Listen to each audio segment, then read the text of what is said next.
আসসালামু আলাইকুম ভিউয়ার্স, কি অবস্থা সবার? কেমন আছেন সবাই? আশা করি ভালোই আছেন। চলে আসলাম মায়াবী জিনের ভালোবাসা গল্পের শেষ পর্ব নিয়ে। তো চলুন বেশি কথা না বাড়িয়ে গল্পে যাওয়া যাক। অনেকটা সময় অপেক্ষা করার পর যখন দেখবে ও আর আসছে না, তাহলে ধরে নেবে ও আর আসবে না, ও মারা গেছে। হুজুরের কথায় চিৎকার দিয়ে কান্না করতে লাগলেন নুসরাত। তখন হুজুর বলেন, কান্না করো না, যাও বাড়িতে যাও। যদি সে তোমার হয় তাহলে একদিন ফিরে আসবে, আর যদি বেঁচেই না থাকে তাহলে আসবে না। হুজুরের কথায় বাড়িতে চলে আসলেন নুসরাত ও ওর বাবা মা। বাড়িতে এসে কান্নায় ভেঙে পড়লেন। ওর কান্নায় দেখে কিভাবে মেয়েকে সান্ত্বনা দেবে সেটা জানা নেই ওর বাবা মার। তবুও তো নিজের মেয়ে বলে কথা, নিজের মেয়েকে তো আর এভাবে ভেঙে পড়তে দেওয়া যায় না। তাই নুসরাতকে অনেক বোঝানোর চেষ্টা করলেন। মা বাবার কথা এদিকে নুসরাত যেন কিছুই বুঝতে চাইছে না। ঠিক মতো খাওয়া দাওয়া করে না, সব সময় ইয়াসিনের জন্য অপেক্ষা করে। এভাবে কাটতে থাকে দিন। একদিন দুই দিন করে কেটে যায় ছয়টা মাস। 6 মাস চলে যাওয়ায় কিন্তু ইয়াসিন আর ফিরে আসে না। ইয়াসিন তো আসেই না, ইয়াসিনের মাও আসে না। ইয়াসিনের মা আসলে না হয় জানা যেত উনি ইয়াসিনের কোনো খোঁজ পেয়েছে কিনা বা ও বেঁচে আছে কিনা, কিন্তু 6 মাসে কেউ আসে না নুসরাতের কাছে। এদিকে 6 মাস হওয়ার পর নুসরাতের মা বাবা নুসরাতকে বলেন, মা নুসরাত, দেখতে দেখতে তো 6 মাস চলে গেল, আমাদের মনে হয় ইয়াসিন আর বেঁচে নেই। আমরা তোর মা বাবা, তুই ইয়াসিনকে ভালোবেসে বিয়ে করতে চেয়েছিলি, আমরা হাসি মুখে মেনে নিছি, আমরা তো রাজি ছিলাম, কিন্তু ইয়াসিন আসেনি, বিয়ে হয়নি। আমরা যেমন তোর কথায় রাজি হয়েছি, এখন তুই আমাদের কথায় রাজি হবি এটাই আশা করি। আমরা তোকে বিয়ে দিতে চাই। মা বাবার কথায় নুসরাত কোনোভাবে রাজি হয় না। নুসরাত বলে, আমি এখন বিয়ে করতে পারবো না, আমার বিশ্বাস ইয়াসিন আসবে। মেয়েকে কোনোভাবে বোঝাতে না পেরে ব্যর্থ হয় নুসরাতের মা বাবা। নুসরাত সবসময় মনে করতো ইয়াসিন আসবে, কিন্তু ইয়াসিন আর আসে না। এভাবে চলে যায় একটা বছর। 1 বছর অপেক্ষার পর যখন দেখলেন ইয়াসিন আসছে না, তখন নুসরাতের মা বাবা নুসরাতকে জোর করলেন বিয়ে দেওয়ার জন্য। মা বাবার জোরাজোরি নুসরাত রাজি না হলেও পরে রাজি হতে বাধ্য হন। নুসরাতের মা বাবা জোর করে নুসরাতকে একটা ছেলের সাথে বিয়ে দেন। ধুমধাম করে বিয়ে হয় নুসরাতের। নুসরাতের বিয়ের দিন যখন বিয়ে পড়ানো হয়, তখনই একটা ঝড়ো বাতাস এসে গায়ে লেগে সবার। আশেপাশের গাছগুলো নড়াচড়া করে ওঠে। এমনটা দেখে নুসরাত ভাবে হয়তো ইয়াসিন আসছে, কিন্তু না, এসব কিছুক্ষণের মধ্যে শান্ত হয়ে যায়। ইয়াসিন আসে না। ইয়াসিন না আসায় মনের মধ্যে কষ্ট নিয়ে নুসরাত চলে যায় নতুন শ্বশুর বাড়িতে। শ্বশুর বাড়ি যাবার পর সেখানে শুরু হয় নুসরাতের নতুন জীবন। বিয়ের পর 1 দিন 2 দিন করে কেটে যায় আরও 2 বছর। 2 বছর পর আল্লাহর রহমতে নুসরাতের কোল আলো করে আসে একটা সন্তান হওয়ায় নুসরাত অনেক খুশি। স্বামী সন্তান নিয়ে সুখে আছে নুসরাত, কিন্তু মনের মধ্যে ইয়াসিনের নামটা সব সময় থেকে যায়। নুসরাতের বিয়ে ও বাচ্চা হলেও ইয়াসিনকে ভুলেনি। 3-4টা বছর কেটে গেলেও প্রতি মুহূর্তে ইয়াসিনের জন্য অপেক্ষা করেছিল। যাই হোক, বাচ্চা হবার 2 বছর পর বাচ্চাটা যখন একটু বড় হয়, হাঁটাচলা করে, তখন ওর একটা সমস্যা হয়, ঘুমের মাঝে চমকে ওঠে। বাচ্চার এমন সমস্যা দেখে নুসরাত ওর স্বামীকে বলে, এই শোনো না, বাবু ঘুমের মাঝে চমকে ওঠে, মনে হয় ভয় পায়, ওকে কোনো হুজুরের কাছে নিয়ে যায়, উনি দোয়া কালাম পড়ে ফু দিলে আল্লাহর রহমতে ভালো হয়ে যাবে। নুসরাতের কথায় ওর স্বামী রাজি হওয়ায় ওর বাচ্চাকে নিয়ে সেই হুজুরের কাছে যায়। ওই হুজুরের কাছে যাওয়ার পর নুসরাত ওনাকে সালাম দেন। সালাম দিয়ে বলেন, হুজুর, আমাকে চিনতে পারছেন? কথাটা বলে হুজুরকে পরিচয় দেন। সব শুনে হুজুর চিনতে পারেন আর বলেন, কেমন আছো মা? বিয়ে করছো বুঝি? মাশাআল্লাহ, অনেক ভালো করছো। তা মা, এতদিন পর আমার কাছে কি মনে করে? তখন নুসরাত বললেন, হুজুর, আমার ছেলেটা রাতে ভয়ে চমকে ওঠে, ওকে একটু ফু দিয়ে দেন না। তখন হুজুর দোয়া কালাম পড়ে বাচ্চাকে ফু দেন। তখন নুসরাত ওর স্বামীকে বলে, তুমি বাবুকে নিয়ে গাড়ির ওখানে যাও, আমি একটু হুজুরের সাথে কথা বলে আসছি। নুসরাতের কথায় ওর স্বামী চলে গেল। নুসরাত হুজুরকে বলেন, হুজুর, ইয়াসিনের কোনো খোঁজ পেয়েছেন? ওর বিষয়ে কি কিছু জানতে পারছেন? তখন হুজুর বলেন, না মা, জানতে পারিনি। তুমি এতদিন পরেও ওকে ভোলোনি? তখন নুসরাত বলেন, সত্যিকারের ভালোবাসা কি ভোলা যায় বুঝি? ইয়াসিনকে আমি মৃত্যুর আগ পর্যন্ত ভুলতে পারবো না। আমি ওকে পেলাম না ঠিক আছে, কিন্তু আফসোস, জানতে পারলাম না ইয়াসিন কোথায় আছে, ও কি মারা গেছে না বেঁচে আছে। কথাগুলো বলতে বলতে কান্না করে দিলেন নুসরাত। এরপর নুসরাত হুজুরকে বললেন, ভালো থাকবেন হুজুর।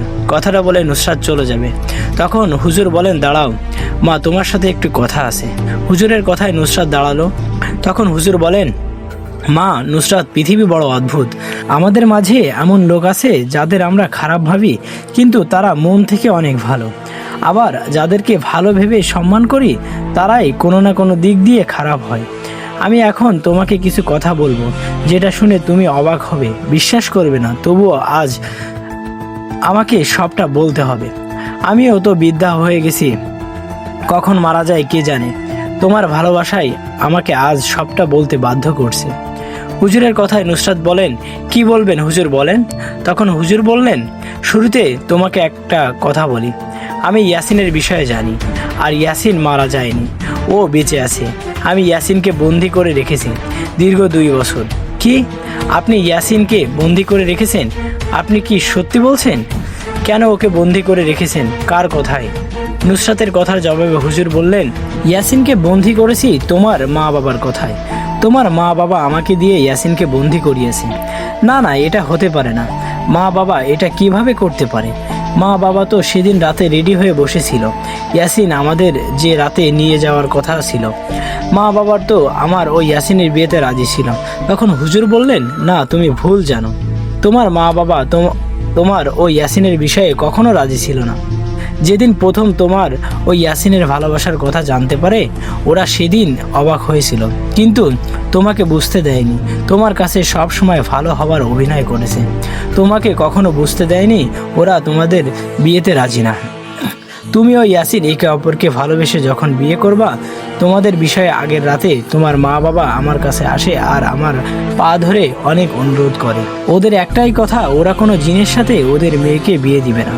ওদের কথায় শুরুতে আমি ইয়াসিনকে বন্দি করতে চাইনি, কারণ আমি জানি ইয়াসিনকে বন্দি করলে ওর বাবা আমার সাথে ঝামেলা করবে।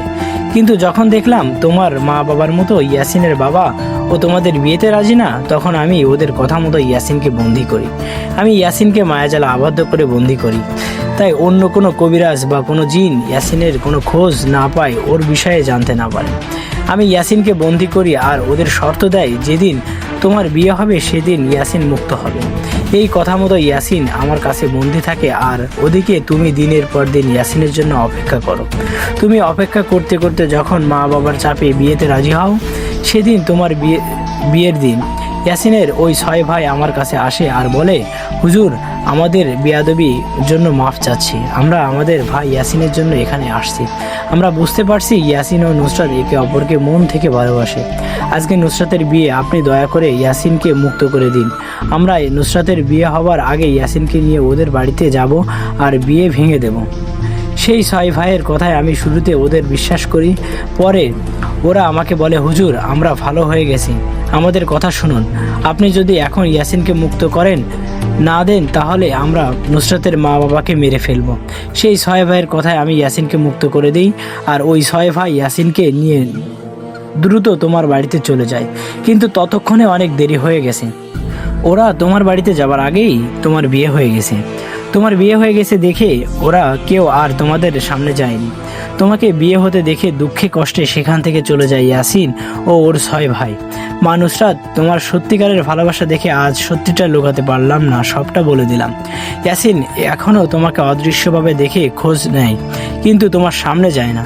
হুজুরের কথায় কান্নায় ভেঙে পড়লেন নুসরাত। কান্না করতে করতে হুজুরকে বললেন, হুজুর আমি একবার ইয়াসিনের সাথে কথা বলতে চাই, আপনি দয়া করে একবার কথা বলিয়ে দিন ওর সাথে। নুসরাতের কান্না ও অনুরোধে হুজুর বললেন, ঠিক আছে, তোমার স্বামী এখন অপেক্ষা করছে, যাও বাড়ি যাও, আমি ইয়াসিনকে বলে দিব, ও সুযোগ পেলে তোমার সামনে আসবে। হুজুরের কথায় চোখের পানি মুছে নুসরাত ওর বরের কাছে চলে গেলেন। বরের কাছে গিয়ে বললেন, এই শোনো না, মা বাবার কথা অনেক মনে পড়ছে, চলো না আমাদের বাড়িতে যাই।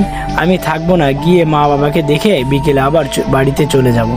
নুসরাতের কথায় ওর স্বামী তাই করলেন। নুসরাতকে নিয়ে ওর বাড়িতে আসলেন। বাড়িতে এসে নুসরাতের স্বামী বললেন, নুসরাত আমার তো একটা জরুরি কাজ আছে, তুমি বাবুকে নিয়ে বিকেলে বাড়িতে এসো, আমি এখন গেলাম।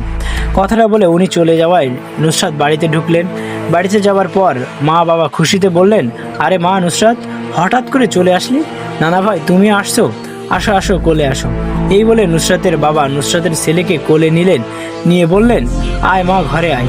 তখন নুসরাত ওর বাবাকে আর মাকে বললেন, না আমি ঘরে যাব না। তখন নুসরাতের মা বলল, কেন কি হয়েছে, তোর মন খারাপ, কোনো কিছু হয়েছে কি? তখন নুসরাত বললেন, ইয়াসিন কোথায়, তোমরা কি জানো? না আমরা জানবো কি করে, ও তো 2-3 বছর ধরে তোর কাছে আসেই না, আমরা তো জানি না। মা বাবার কথায় নুসরাত বললেন, অভিনয়, অনেক অভিনয় করছো তোমরা আমার সাথে। আমি কি বোকা, তোমাদের অভিনয় বুঝতেই পারিনি? আমরা একে অপরকে ভালোবাসতাম, বিয়ে করতে চাইতাম। তোমরা আমাদের বিয়েও ভালোবাসা মানো না এটা বলতে পারতা? কেন ইয়াসিনকে বন্দি করেছো? সব সময় তোমার কথা শুনে চলছি, কখনো কোনো কথার অবাধ্য হয়নি। আর তোমরা কি আমার সাথে এমনটা করলে? আমার জীবনটাই শেষ করে দিলে। মেয়ের কথায় নুসরাতের মা বাবা কিছু বলতে যাবে এমন সময় নুসরাত বলল, চুপ, তোমরা একদম চুপ। তোমাদের মুখের একটা কথাও শুনতে চায় না চাই তোমাদের মুখ দেখতে। আমি আর কোনোদিন তোমাদের বাড়িতে আসবো না। আমার স্বামীর বাড়িতে কাটিয়ে দিব যতদিন বাঁচি। এই বলে ছেলেকে নিয়ে হাঁটতে লাগলেন নুসরাত। হাঁটছেন আর কান্না করছেন। এভাবে বেশ কিছুক্ষণ হাঁটার পর হঠাৎ পিছন থেকে একটা ডাক ভেসে আসলো। নুসরাত। নুসরাত নামটা শুনে পেছন তাকিয়ে দেখলেন ইয়াসিন দাঁড়িয়ে আছে। ইয়াসিনকে দেখে এক দৌড়ে ওর কাছে গিয়ে জড়িয়ে ধরে কান্না করতে লাগলেন আর বলতে লাগলেন, ইয়াসিন তুমি আসছো? আজ এতদিন পর দেখলাম তোমাকে। এই বলে কান্নায় ভেঙে পড়লেন নুসরাত। ওর কথায় ইয়াসিনও কান্না করে। বেশ কিছুক্ষণ কান্না শেষে ইয়াসিন বলে, শান্ত হও নুসরাত, পরিস্থিতি মেনে নাও। আমি অনেক চেষ্টা করেছি তোমাকে বিয়ে করার, কিন্তু আমাদের দুজনের পরিবারের কারণে বিয়ে করতে পারিনি। চেয়েছিলাম ভালোবেসে একে অপরকে আপন হতে, সেই স্বপ্ন আর পূরণ হয়নি। এভাবে সত্যিকারের ভালোবাসা পরিবারের কারণে ভেঙে যাবে ভাবিনি। তুমি এখন অন্য কারো বউ, একটা বাচ্চার মা। আমি তোমাকে অদৃশ্যভাবে দেখি কিন্তু সামনে আসি না। নুসরাত, আমরা হেরে গেছি পরিস্থিতির কাছে, তাই এই পরিস্থিতি মেনে নাও। তোমার ছেলেটা মাশাআল্লাহ অনেক সুন্দর। স্বামী ও সন্তান নিয়ে সবসময় সুখে থেকো। ইয়াসিনের কথায় নুসরাত বললেন, জানো তোমার অপেক্ষায় প্রতিটা দিন ছিলাম, প্রতি মুহূর্তে তোমার আশায় পথ চেয়ে থাকতাম, কিন্তু আমি জানতাম না তুমি বন্দী হয়ে ছিলে। আমার পরিবার আমাদের এক হতে দিল না।